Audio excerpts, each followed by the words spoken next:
شامل دي. دا خبره تر کومه حده پورې ټیک دي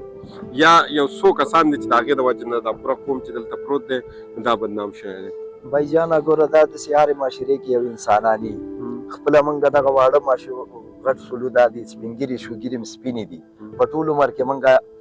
یو وارې دوه وارې تاڼه لیدلې دا خپله نه کوم جرم په دا خپل زندګۍ کې کړی دا د ما ته بچي دي خپله شپږ زامن دوه لوڼه هم دي ما خپله خو تر اوسه پورې په خپل ژوند کې زه دوه پیرې دلته خالي د هغه هم اپریشن کې د نواز شریف وخت کې موږ دې تاڼې ته خالي تلي او بیرته راغلي نور موږ کوم جرم نه ده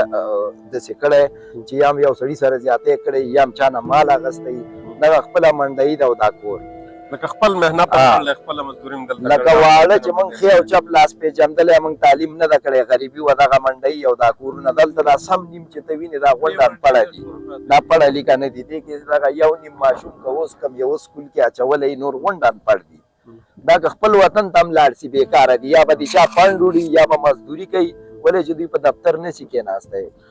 یو سوال خو دلته دا هم پیدا کېږي چلو غریبي په خپل ځای باندې ده خو تاسو د پاکستان په سر ښار کې اوسېږئ کوم ده چې موږ د پاکستان سر ښار اسلام آباد وایو یعنې همدا کې چې ته کیپټل کوم وایي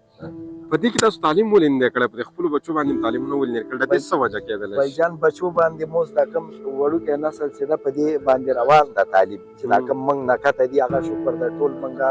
تعلیم پرې کړی حفظونه هم پرې کړي دي سبق یې پرې ویلي دي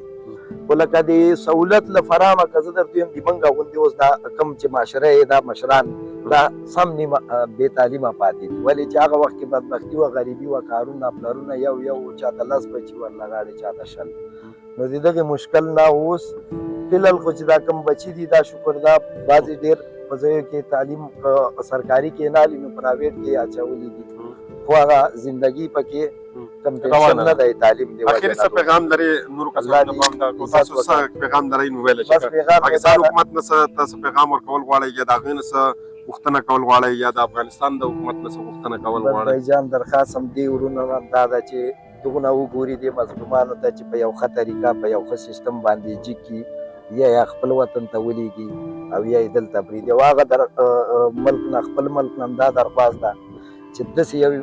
حساب دی ورته دې ته وکړي چې دې مخلوق ته موږ وګورو قسم نه ما 2 ورځې خپله ډوډۍ نه ده خوړلې زه دلته دې خلکو سره تاویږم کنه دې ما کور هغلته په زیاده دا مې دغه خپل قومیان دي ماشومان غټ سوي موږ سره دا 2 ورځې حالات ته وینې زه خپله په دې حالات یم دې خلکو سره دا لهجه دې ولې داسې ښکاري لکه ته چې په جړا خبرې کوې دا زړه کې